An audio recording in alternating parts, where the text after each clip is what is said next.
Изучуваме посланието до Ефесяните и во тоа послание од 4 глава или практичниот дел се запознаваме со повикот на црквата, зашто е таа повикана од Бог, која е низината служба, која е природата на црквата, која соодветства со низиното служење и како функционира за да се исполни таа служба. Видовме дека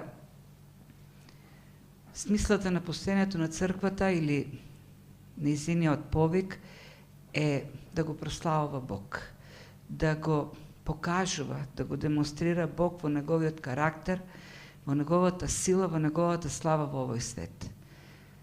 Повикот на црквата е да ја објавува Божјата љубов, Божјата милост, Божјата благодат, да сведочи за Божјото спасение.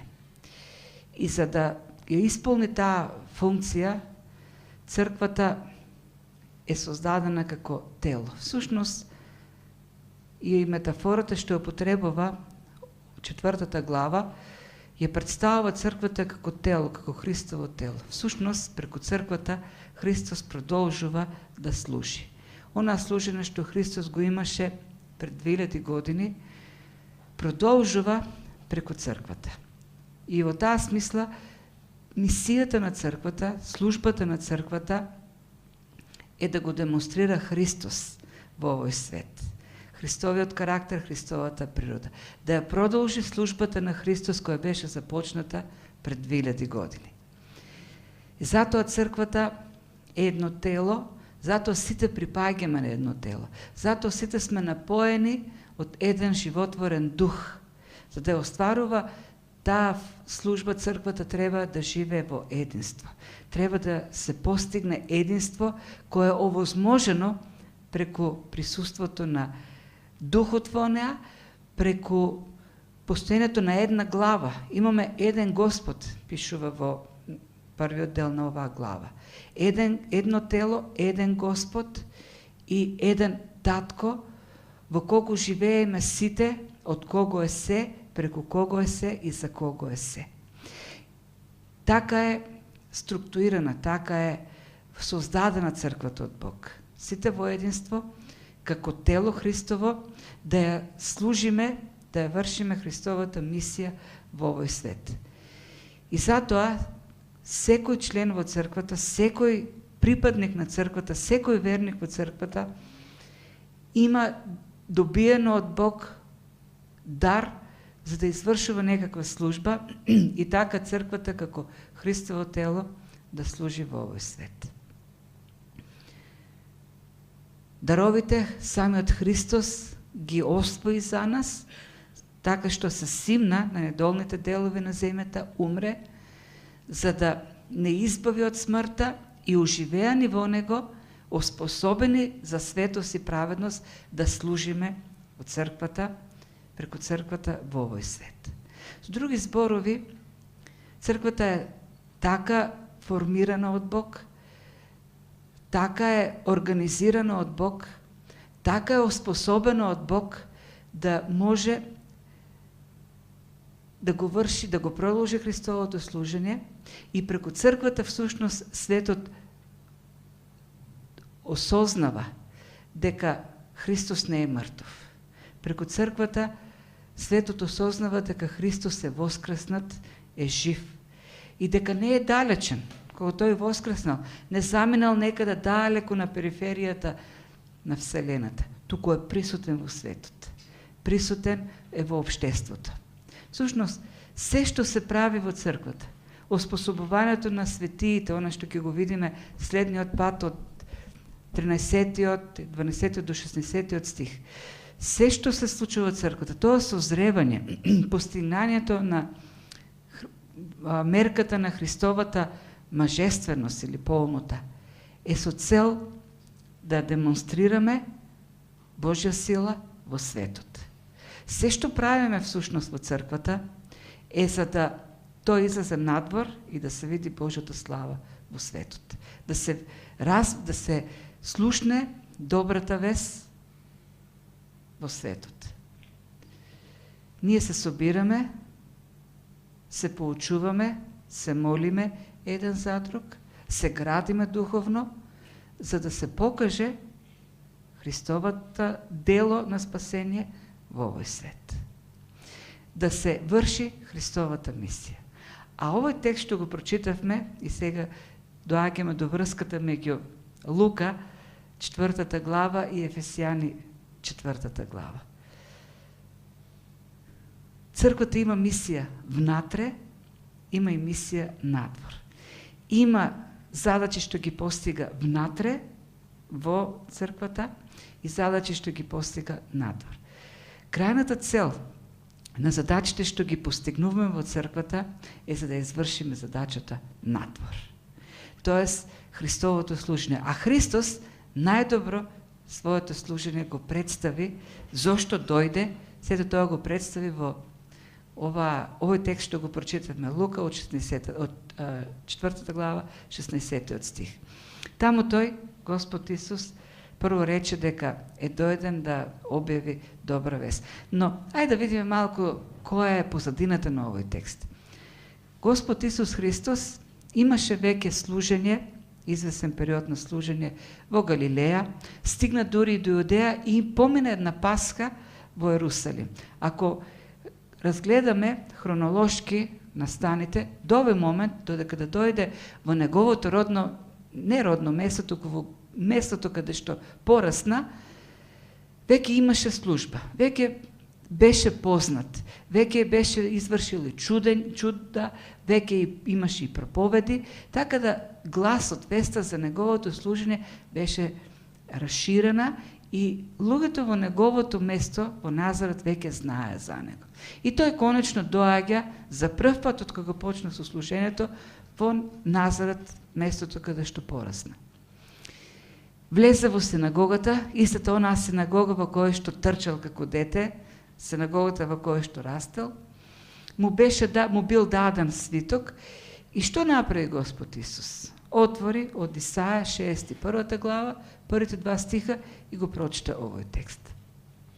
Кога го прочита текстот, седна Господ Исус и им рече: оваа слова што го прочитав денес се исполни. И сите восхитено слушаа, гледаа и веројатно очекуваа нешто. Зашто понатаму Христос ке продолжи да говори, очекуваа нешто. Тој прочита дека дошол да донесе добра вест на бедните луѓе. Кажа дека дошол да им даде слобода на заробените и да прогледаат слепите, да ги растовари натоварените или угнетените. И тоа слово сигурно многу им се допадна на луѓето во Назарет. Очекуваа, слушајки за чудата, да донесе слобода од робството во кое се наоѓаа. Очекуваа да ги спаси од империјата, од императорот. Очекуваа да храни луѓе, оние што се бедни, да ги нахрани, да им донесе храна. Очекуваа чуда. Очекуваа слепи луѓе и болни луѓе да бидат исцелени, да оздрават. И кога Христос им кажа дека се исполни ова слово, нивните очекува нешто повеќе се зголемија, се зарадуваа. И Христос продолжи им рече: вие очекувате чуда. Ке кажете сигурно сите нешто што си ги правел далеко, сега очекуваме да ги правиш и овде.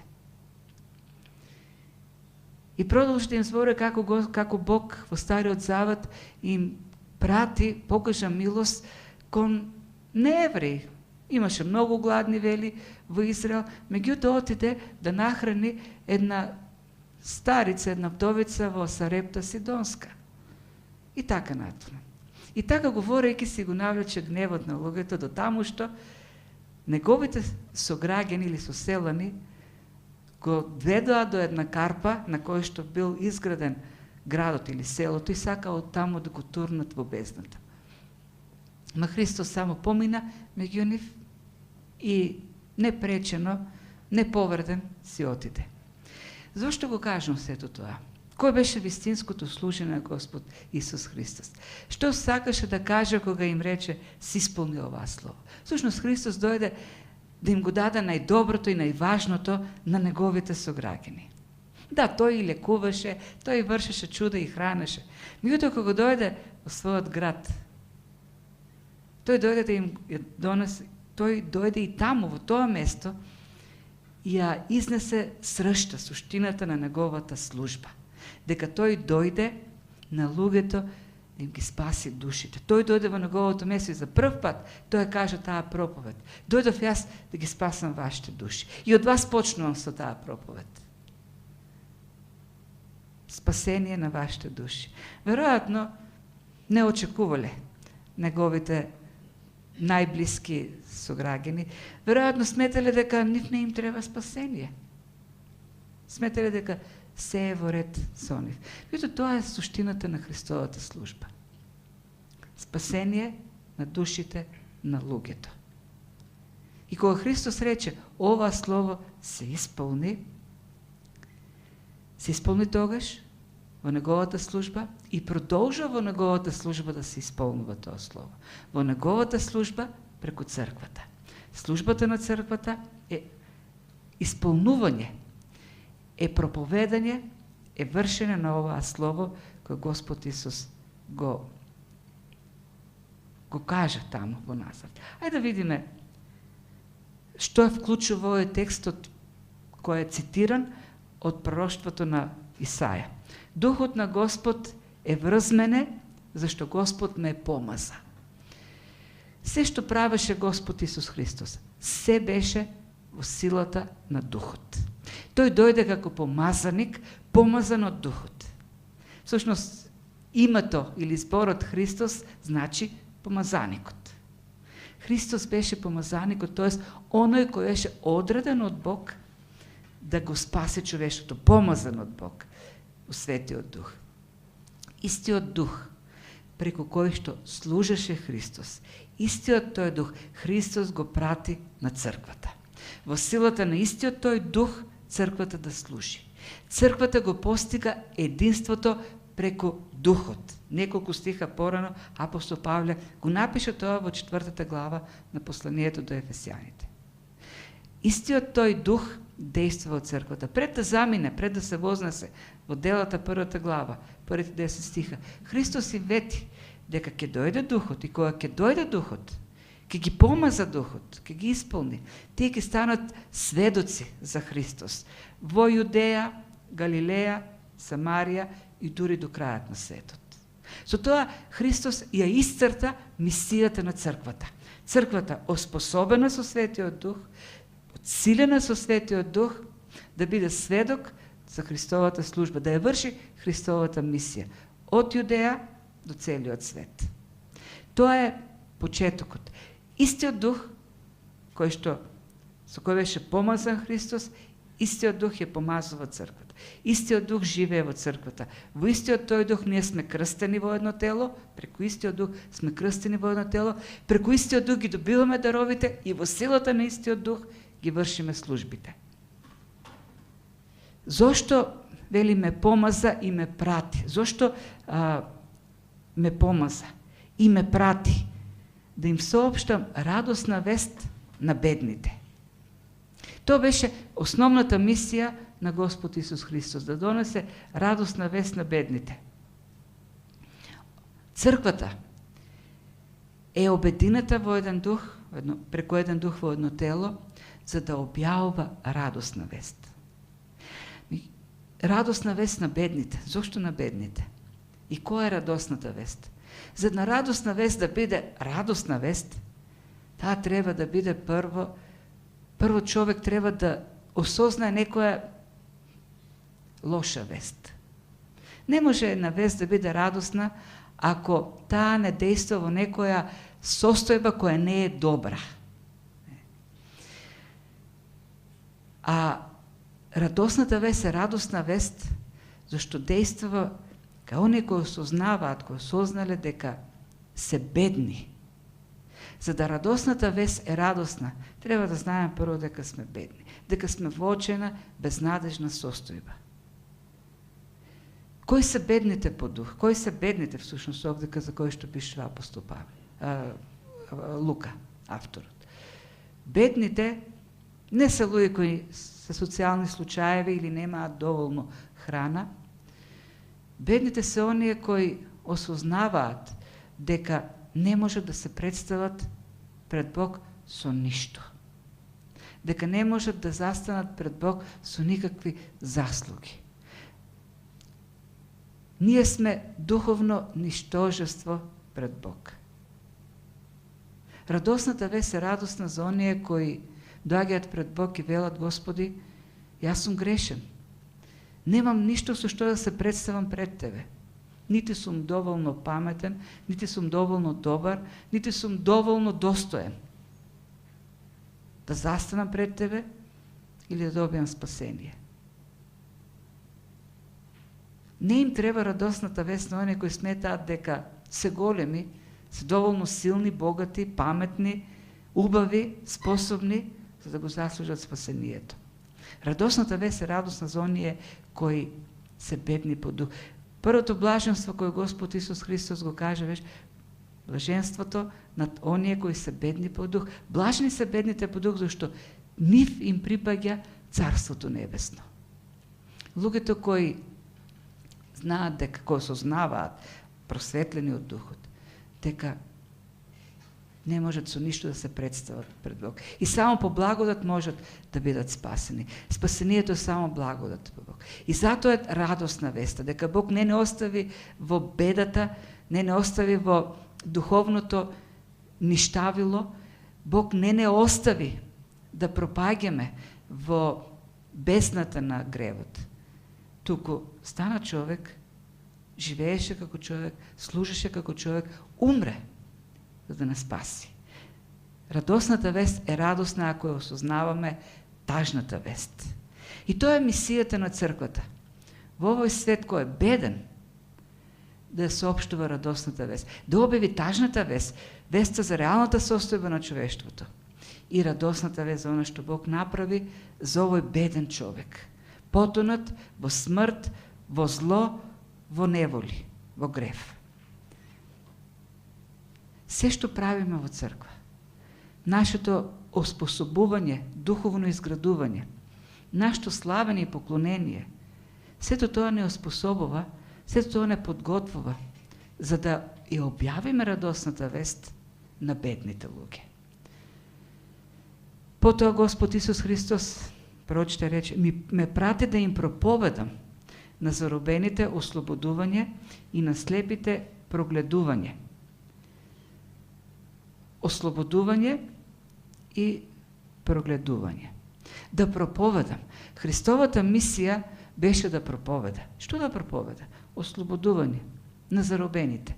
Многумина тогаш сватија дека Христос говори за ослободување од римското робство. Меѓутоа гледаме на крајот дека всушност неговата основна мисија беше ослободување на душата на човекот. Човекот е заробен. Светот е еден голем затвор. Затвор во кој што луѓето живеат заробени. Живееме сите заробени. Светот е заробен. Заробен е во гревот, заробен е во омразата, заробен е во зависта, заробен е во гордоста, во суетата, заробен е во очиот, во безнадежноста. Заробен е светот. Посебно денес, посебно во Македонија. Ние сме заробени. Заробени сме во непријателство едни спрема други. Луѓето се готови, спремни се да почнат да се убиваат едни со други, исполнети со омраза едни против други. Светот е во робство. Еден против друг, во омраза, во непријателство. И сето тоа е произведено од гревот. И мисли дека го прави вистинското, зашто е слеп, зашто не може да види. Колку луѓе ги прават лошите нешто што ги прават, убедени дека тоа е вистинското нешто. Зашто се слепи, не можат да го видат вистинскиот пат. Многу е тешко да дискутираш со слеп човек. Многу е тешко да се докажеш со слеп човек. Ние неколку години ја гледавме тетка ми, која беше слепа, не по нејзина вина се разбира. Многу пати влегувавме во докажување за некој нешто околу неа и не можеш никако да докажеш дека тоа што е во просторијата е така како што е. Се обидуваш да ни докаже дека не е така како што велиме. И многу пати посакав Господи дали за малку да види, да се увери дека сето она што го збори не е вистина. Многу пати не овенуваш дека креветот сме го смениле, а тој кревет беше цело време истиот. Како да докажеш дека е истиот кревет, кога не може да го види дека е истиот кревет? Слепилото е тажна состојба. Светот се наоѓа во слепило. Христос дојде да донесе ослободување од робството и да луѓето да можат да прогледат, да можат да видат во каква состојба се наоѓаат, да можат да ги видат наивностите што ги прават и колку се лоши постапките што ги вршат. А како човек може да прогледа? Како човек може да биде ослободен? Христос рече еднаш: и ќе ја знаете вистината, и вистината ќе ве ослободи. Христос дојде да ја каже вистината. И затоа Христос не беше сакан, зашто ја кажуваше вистината. Мисијата на црквата е да ја збори вистината. Тешко е да се збори вистината, зашто можеме да бидеме обвинети и осудени ако ги справиме луѓето пред вистината. И затоа толерираме, затоа ги залажуваме луѓето. Во нивните лоши постапки велиме ништо не е, ај голема работа. Зошто не сакаме да се соочиме со конфронтација, не сакаме да се соочиме со нивната реакција кога ќе им кажеме вистината. Мисијата на црквата е да збори вистината за се. Не е популарно во овој свет денес да се збори за колку е лош хомосексуализмот. Но навистина е лош. Не е популарно, но така е. Тоа е вистината. Не е лошо да посочуваме на грешни постапки на луѓе, на високи позиции или мали какви да е, но тоа е вистината. Христос ја збореше вистината, зашто само вистината може да ослободи. Лагата уште повеќе ги погребава луѓето во нивната состојба. Библијата вели да ја збориме вистината во љубов. Знаете, љубов и покаяние. Тоа е принципот на Библијата. Денес црквата го замени тој принцип со љубов и толеранција. Библијата не познава љубов и толеранција. Библијата зборува за љубов и покаяние. Љубов, вистина говорена во љубов, која треба да доведе до покаяние, а не до толеранција. Вистината ослободува. Црквата треба да ја говори вистината. Тоа е мисијата на црквата. Вистината и во ова општество, и во овој момент во кој се наоѓаме. Љубовта е важна, но преку таа љубов да ја кажеме вистината. И продолжува за светлината и вели: јас сум светлината на светот. Кој ме следи, нема да оди во темнина, туку ќе има светлината на животот. Христос дојде да донесе прогледување на слепите, да тврли светлина во животот на луѓето. Да не одат во темнината, во неяснотијата, туку да одат во светлина. Црквата треба да шири светлина, Христовата светлина.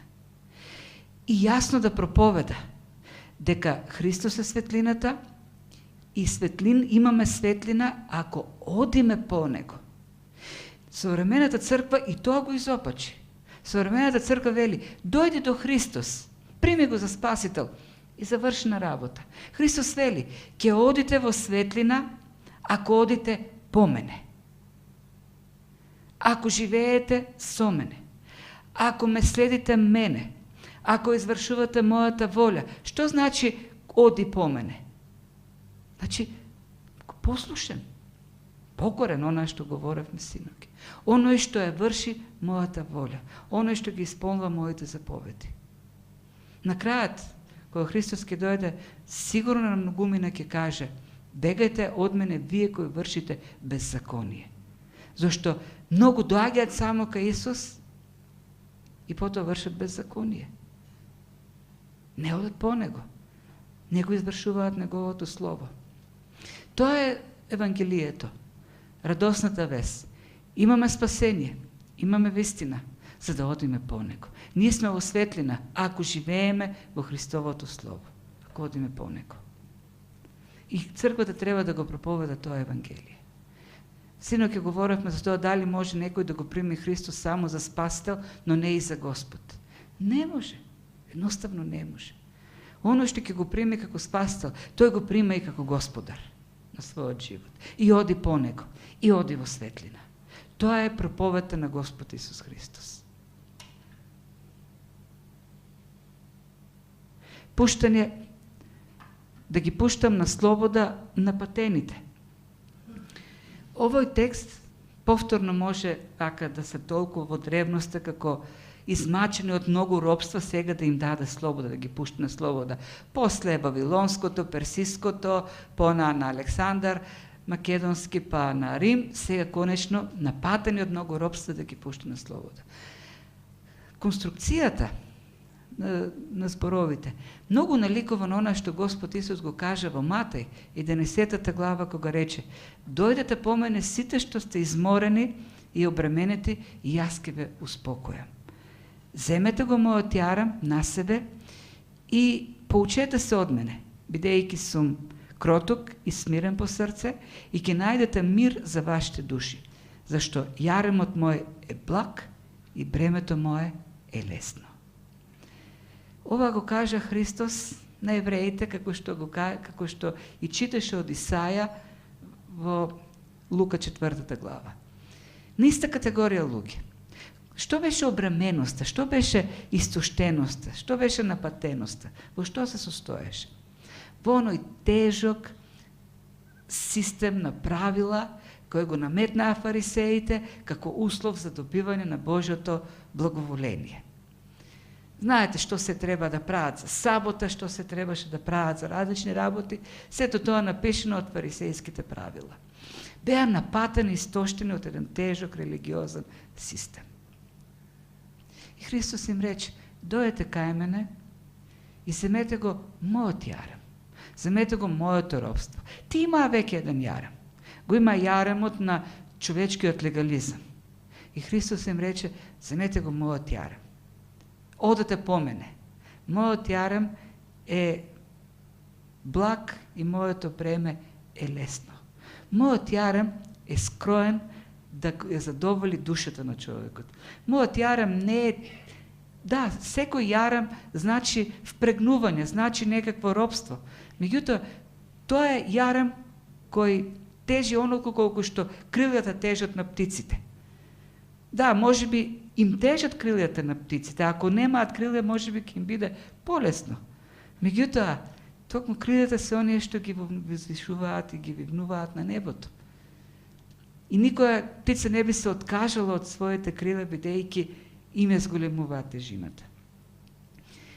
И овие зборови, всушност што ги користи благ и лесен, всушност по превод значат скроен, пасува, задоволува, таман за вас. Јарем кога ќе влезете во него, ќе видите колку полесно се живее со него. И кога вели јас да ги пуштам на слобода на патените, има точно предвид таа идеја. Измачени од гревовите, измачени од легализам, измачени од суеверие, измачени од страв, дојдете кај мене, јас ќе ви дадам слобода. Нашиот народ навистина е многу измачен народ. Меѓутоа измачен е и по своја вина. Измачено зашто не сака да дојде кај Бог, туку служи на еден куп суеверни практики. По различни поводи. Се измачува.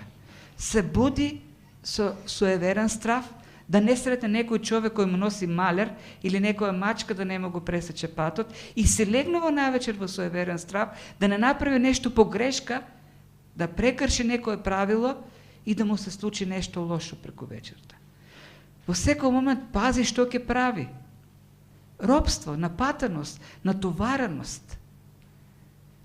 Мисијата на црквата е на овој народ да му каже: има слобода, има ослободување. Христовиот јарем е решението. Следи го Христос, тој ќе ти даде светлина.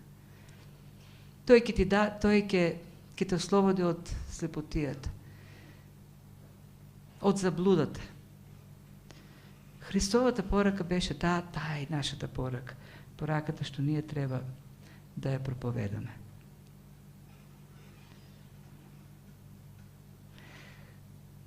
преку кого Христос ќе стигне до овие напатени души, до овој напатен народ? Кој може да проповеда мир, слобода? Кој друг може да проповеда помирување? Кој друг во ово општество може да упати порака за љубов, освен Христовата црква? Единствено Христовата црква е таа која може во ова зовриено општество да пренесе поинакви пораки. Пораки на смирување. На злобата и на омразата да одговори со прифаќање и со љубов. Тоа е Христовата порака. Тоа е мисијата на црквата. Нема друга мисија црквата во овој свет. Освен мисијата на помирување на луѓето со Бог и помирување на луѓето еден со друг. Тоа е начинот за нивното ослободување, тоа е начинот за прогледување, тоа е начинот за растоварување. И на крајот Господ Исус рече да ја навестам или да ја проповедам благопријатната година Господова. Јас сум дојден, вели Господ Исус, да ја проповедам благопријатната година Господова. Која беше благопријатната година Господова? У Стариот Завет секоја 50-та година беше наречена благопријатна година Господова. Кога ќе поминеа 7 по 7 години, 49, 50-та беше благопријатна. И во таа година секој роб беше ослободуван. Секој оно што должал му било бришан долгот. Секој оно што имал нешто против него имало помирување. 50-та година била година на радост. Оние што живееле со години во робство, мажи, биле враќани во нивното семејство кај децата и кај сопругите. Оние кои што биле цели семејства кај некои господари како робови. Биле ослободувани, не само што биле ослободувани, туку им било и давано и имот да може да продолжат да работат како слободни луѓе.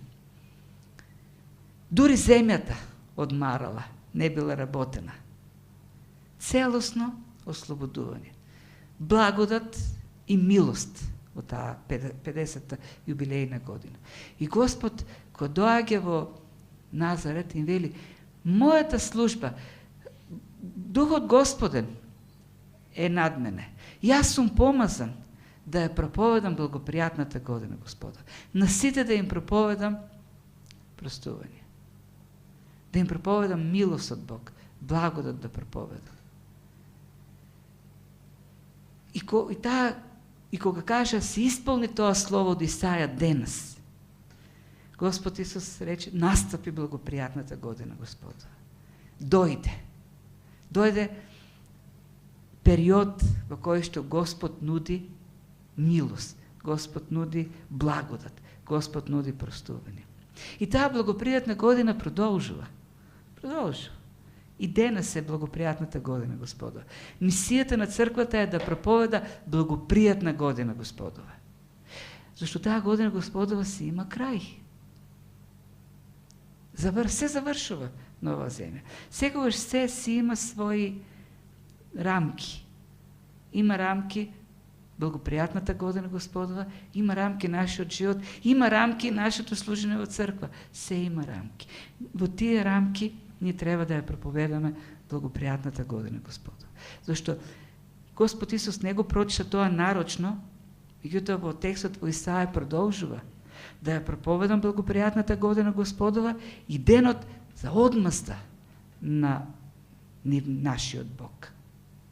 Има благопријатна година Господова и ние живееме во таа. Христос се објави, црквата служи во таа благопријатна година. Црквата објавува радосна вест.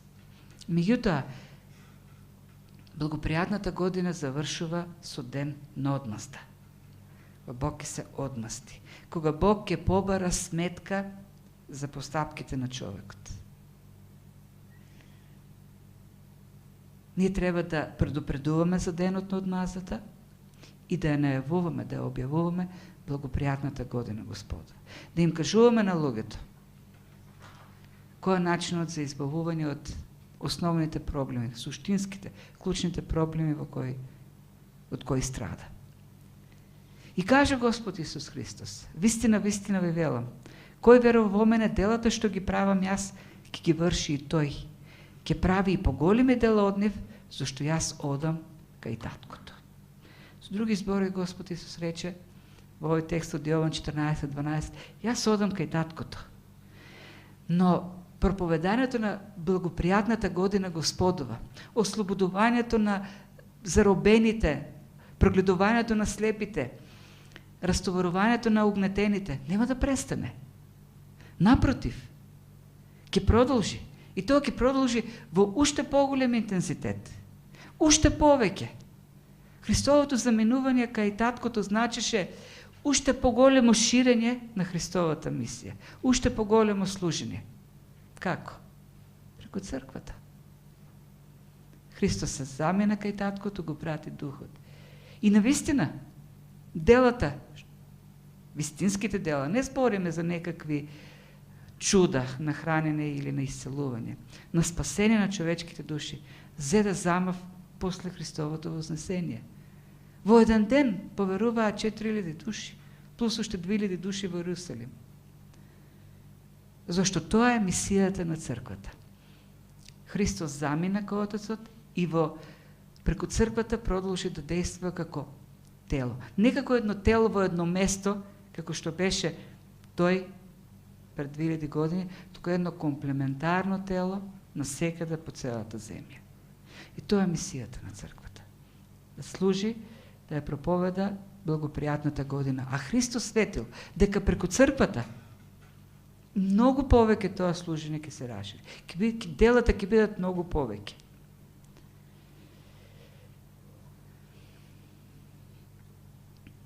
Христос го правеше тогаш, Христос го прави и денес преку црквата. Да се вратиме на нашето служење, на даровите, за оно што го зборуваме во посланието до Ефесјаните. Имаме дарови од Бог. Сите сме дел од Христовата црква, за да служиме, да се градиме. Но сето тоа треба, што го правиме овдека, да излезе надвор, во овој свет. Христовата слава да изблика и да отиде надвор.